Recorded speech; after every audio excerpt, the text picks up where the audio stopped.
அன்பார்ந்த இணையதள நேயர்களை மீண்டும் www.qcrc.in என்ற இணையதளத்திற்காக நியூஸ் தமிழ் செய்தி அறிக்கையில் உங்களை சந்திப்பதில் பெருமகிழ்ச்சி அடைகிறோம். இன்று 8 ஏப்ரல் 2009க்கான முக்கிய செய்திகளை தற்போது பார்க்கலாம். அமெரிக்காவில் உள்ள நியூயார்க் நகரில் அமைந்துள்ள ஐக்கிய நாடுகள் சபைக்கு முன்பாக இருக்கும் அமெரிக்காவின் ஐக்கிய நாடுகள் சபைக்கான தூதர் சூசன் அசைன் அலுவலகத்திற்கு முன்பாக 5 தமிழர்கள் 24 மணி நேர நீராகாரம் இன்றி உண்ணாநிலை போராட்டத்தில் நடத்தி வருவதாகவும், ஈழ தமிழ் நாட்டில் இலங்கை ராணுவத்தினர் தலையிடக்கூடாது என்றும் முழு சுதந்திரம் கிடைக்க வேண்டும் என்று கூறி இந்த உண்ணாவிரதம் நடைபெற்று வருவதாக நியூயார்க்கில் இருந்து பரபரப்பு செய்திகள் வெளியாகிக் கொண்டிருக்கின்றன. குஜராத் மாநிலம் காந்திநகர் தொகுதியில் பாரதிய ஜனதா கட்சி தலைவரும் பிரதம வேட்பாளருமான திரு லால்கிருஷ்ண அத்வானி அவர்கள் இன்று வேட்புமனு தாக்கல் செய்தார்கள். அவர் தனக்கு 3.5 கோடி அளவுக்கு சொத்து உள்ளதாக தெரிவித்திருப்பதாகவும், அவருடன் குஜராத் முதல்வர் திரு நரேந்திர மோடி அவருக்கு பரிந்துரை கையெழுத்து இட்டதாக காந்திநகரிலிருந்து செய்திகள் வெளியாகிக் கொண்டிருக்கின்றன. இந்திய தேர்தல் ஆணையம் உத்தரப்பிரதேச மாநில செயலாளரை நேற்று இடமாற்றம் செய்தது. இதற்கு உத்தரப்பிரதேச மாநில முதல்வர் திரு மாயாவதி அவர்கள் இன்று வெளியிட்டுள்ள ஒரு செய்தி அறிக்கையில், அரசியல் உள்நோக்கத்துடன் எதிர்க்கட்சிகள் அளித்த புகாரை சரிவர விசாரிக்காமல் உயர் அதிகாரி ஒருவரை தேர்தல் ஆணையம் இடமாற்றம் செய்துள்ளது மாநிலத்தில் சட்டம் ஒழுங்கு சீர்குலையும் அபாயம் ஏற்பட்டுள்ளதாக உத்தரப்பிரதேச மாநில முதல்வர் திரு மாயாவதி குற்றம் சாட்டி மிரட்டல் விடுத்துள்ளதாக செய்திகள் வெளியாகிக் கொண்டிருக்கின்றன. ஒரிசா மாநிலத்தில் பிஜு ஜனதா தளம் ஏற்பாடு செய்த ஒரு மாபெரும் தேர்தல் பொதுக்கூட்டத்தில் தேசியவாத காங்கிரஸ் கட்சி தலைவர் திரு சரத்பவார் கலந்து கொண்டதால் காங்கிரஸ் கட்சி கடும் அதிர்ச்சி அடைந்திருப்பதாக டெல்லியில் இருந்து தகவல்கள் வெளிவந்து கொண்டிருக்கின்றன. உத்தரப்பிரதேச மாநிலத்தின் தேர்தல் அதிகாரி அவர்கள் இன்று ராஷ்டிரிய ஜனதா தள கட்சியின் தலைவர் திரு லல்லு பிரசாத் யாதவ், பாரதிய ஜனதா கட்சியின் இளம் தலைவர் வர்ணி பற்றிய பேச்சுக்களை தேர்தல் ஆணையத்திற்கு அனுப்பி வைத்திருப்பதாக லக்னோவில் இருந்து தகவல்கள் வெளியாகின்றன. மத்திய உள்துறை அமைச்சர் திரு ப சிதம்பரத்தின் மீது ஷூ வீசி தாக்கியதற்கு பஞ்சாபில் அமோக வரவேற்பு கிடைத்திருப்பதாகவும், இன்று பஞ்சாபில் பல அமைப்பினர் ரயில்களின் தண்டவாளத்தின் முன்பு அமர்ந்து மறியலில் ஈடுபட்டதாகவும், உடனே டைட்டிலரை தன்னுடைய அவர் போட்டியிடும் தொகுதியிலிருந்து வெளியேற்ற வேண்டும் என்று கோஷம் எழுப்பியதாக பஞ்சாபிலிருந்து தகவல்கள் வெளியாகிக் கொண்டிருக்கின்றன. ஜம்மு காஷ்மீர் மாநிலத்தில் பாகிஸ்தானிலிருந்து வந்த தீவிரவாதிகள் ரயில் தண்டவாளத்தில் 25 கிலோ ஆர்டிக்ஸ் வெடிமருந்தை வைத்து ரயிலை தகர்த்துவதற்காக திட்டிருந்ததை இந்திய ராணுவத்தினர் முறியடித்திருப்பதாக ஸ்ரீநகரிலிருந்து தகவல்கள் வெளியாகிக் கொண்டிருக்கின்றன. சென்னை தலைமைச் செயலகத்தில் இன்று பாராளுமன்ற 2009 தேர்தலை முன்னிட்டு இந்திய தேர்தல் ஆணையத்தின் செயலர் திரு வில்பட் அவர்கள் தலைமையில் அனைத்து மாவட்ட வட்டாட்சியர் தலைவர்களுக்கு தேர்தல் நடத்துவது குறித்து வகுப்பு எடுக்கப்பட்டதாகவும், இதில் தலைமை தேர்தல் தமிழக ஆணையர் திரு நரேஷ் குப்தா அவர்கள் தலைமை தாங்கியதாக தகவல்கள் வெளியாகிக் கொண்டிருக்கின்றன. இலங்கையில் போர் நிறுத்தம் செய்ய கோரி இலங்கை தமிழர் பாதுகாப்பு இயக்கம் சார்பில் சென்னை கலெக்டர் அலுவலகம் இன்று மாபெரும் ஆர்ப்பாட்டம் நடந்தது. ஆர்ப்பாட்டத்தில் இலங்கை தமிழர் பாதுகாப்பு இயக்க தலைவர் பழ நெடுமாறன் தலைமை தாங்கினார். மதிமுக பொதுச் செயலாளர் வைகோ, பாமக நிறுவனர் டாக்டர் ராமதாஸ், இந்திய கம்யூனிஸ்ட் கட்சியின் தலைவர் ஆர் நல்லக்கண்ணு, மாநில செயலாளர் தா பாண்டியன், முன்னாள் செயலாளர் திரு நல்லக்கண்ணு அவர்கள், பாரதிய ஜனதா தேசிய செயலாளர் திருநாவுக்கரசு எம்பி அவர்கள், தேசிய லீக் பஷீர் அகமது உள்ளிட்ட பல்வேறு கட்சி பிரமுகர்கள் கலந்து கொண்டு ஆர்ப்பாட்டம் நடத்தியதாக சென்னையிலிருந்து செய்திகள் வந்து கொண்டிருக்கின்றன.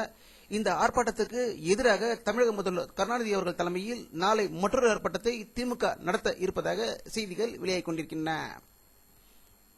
இந்திய கம்யூனிஸ்ட் கட்சியின் வேட்பாளர் பட்டியல் இன்று வெளியிடப்பட்டது. அதில் வடசென்னையில் தா பாண்டியன் அவர்களும், நாகையில் செல்வராஜ், தென்காசியில் லிங்கம் ஆகியோர் போட்டியிடுவதாக சென்னையிலிருந்து செய்திகள் வெளியாகிக் கொண்டிருக்கின்றன.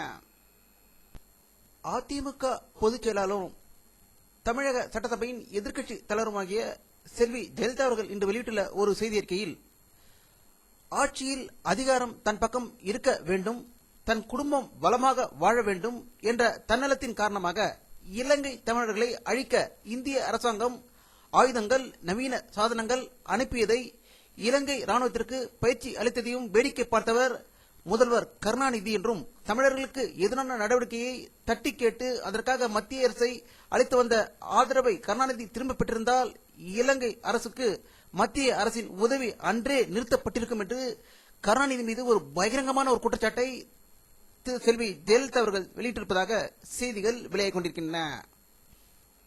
நாடாளுமன்ற தேர்தலுக்கான விடுதலை சிறுத்தைகள் கட்சி வேட்பாளர் இன்று அறிவிக்கப்பட்டிருக்கிறது. சிதம்பரம் தொகுதியில் திருமாவளவனும், விழுப்புரம் தொகுதியில் மடிப்பாக்கம் வேலாயுதம் அவர்களும் போட்டியிடுவதாக செய்திகள் வெளியாகிக் கொண்டிருக்கின்றன. பாகிஸ்தான், ஆப்கானிஸ்தான் ஆகிய நாடுகளுக்கான அமெரிக்காவின் சிறப்பு தூதர் திரு ரிச்சர்ட் ஹூல்பர்க் அவர்கள் இன்று புதுடில்லியில் வெளியிட்டுள்ள ஒரு செய்தியறிக்கையில், ஆப்கானிஸ்தானில் பிரச்சனைகளை சமாளிப்பதற்கு இந்தியாவின் உதவி முக்கியம் என்றும், இந்தியாவின் உதவி இல்லாமல் அங்கு ஒரு ஒத்துழைப்பும் அமைதியும் ஏற்படுத்த முடியாது என்று கூறியதாக டெல்லியிலிருந்து தகவல்கள் வெளியாகின்றன. அமெரிக்க அதிபர் திரு ஒபாமா மற்றும் அவரது மனைவி மிச்சலின் மெழுகு சிலைகள் லண்டனில் உள்ள புகழ்பெற்ற டூடாஸ் அருங்காட்சியகத்தில் வைக்கப்பட்டுள்ளதாக வாஷிங்டனிலிருந்து தகவல்கள் வெளியாகிக் கொண்டிருக்கின்றன. அமெரிக்க அதிபர் திரு பாரக் ஒபாமா அவர்கள் முதலில் அதிபர் பதவி ஏற்ற பிறகு ஈராக் நாட்டிற்கு சென்று அங்குள்ள அமெரிக்க படையினர்களிடம் அவர் உரையாற்றியதாக தகவல்கள் வெளியாகிக் கொண்டிருக்கின்றன. 2011ஆம் ஆண்டு அனைத்து அமெரிக்க ராணுவத்தினரும் திரும்பி அழைக்கப்படுவார்கள் என்று கூறியதாக தகவல்கள் வெளியாகிக் கொண்டிருக்கின்றன. ஈராக் தலைநகர் பாக்தாத்தில் இன்று ஏற்பட்ட ஒரு பயங்கர குண்டுவெடிப்பில் 7 பேர் கொல்லப்பட்டதாக தகவல்கள் வெளியாகிக் கொண்டிருக்கிறது. அங்குதான் ஒபாமா அவர்கள் அமெரிக்க ராணுவத்தினரிடம் பேசியதாகவும் தகவல்கள் வெளியாகிக் கொண்டிருக்கின்றன. உகாண்டா நாட்டில் 15 ஆண்டுகளுக்கு முன்பு 8 லட்சம் பேரை பலியானதாக மதிப்பிடப்படும் இன படுகொலையின் 15வது ஆண்டு நினைவு கூறுவதற்கான வைபவங்கள் அங்கு ஆரம்பித்து உள்ளதாக உகாண்டாவிலிருந்து தகவல்கள் வெளிவந்து கொண்டிருக்கின்றன. சோமாலியர்களின் கடற்கொள்ளை உச்ச கட்டத்தை அடைந்திருக்கிறது என்றே கூறலாம்.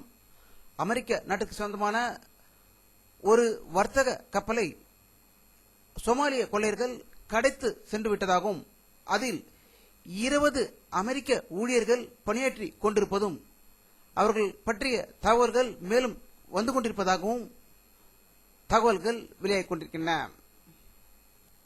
5000 ஆண்டுகளுக்கு மேற்பட்டு தமிழ் திராவிட கலாச்சாரத்தை இன்றும் பறைசாற்றிக் கொண்டிருக்கும் ஒரு கோவில் அதென்றால் மதுரை மீனாட்சி அம்மன் கோயில் என்று கூறுவதில் மிகையாகாது.